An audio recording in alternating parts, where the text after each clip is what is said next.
Australia has said it aims to cut its carbon emissions to net zero by 2050. And it joins other countries around the world in promising to make the nation carbon neutral by then. The real issue is how, and our answer is technology. Technology will have the answers to a decarbonised economy. But what kind of technology? I don't think there is one silver bullet.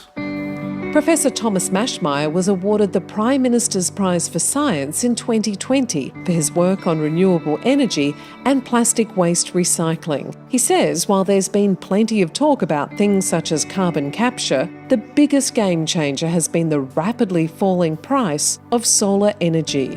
What other thing has decreased in price by 95% over a period of 10 years? That is enabling as input a whole lot of other technologies.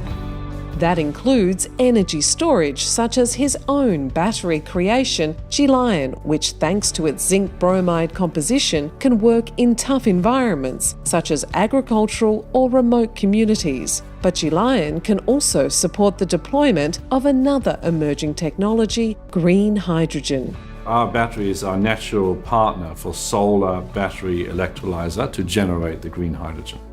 Most of the buzz around green hydrogen has centred on electric cars and trucks, but it can also be used to replace coal in steel refineries.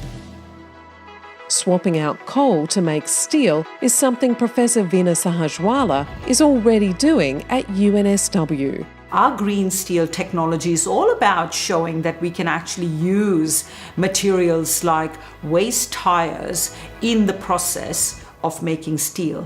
Her polymer injection technology, which extracts hydrogen and solid carbon from old tyres, has been used in the production of more than 30 million tonnes of steel around the world.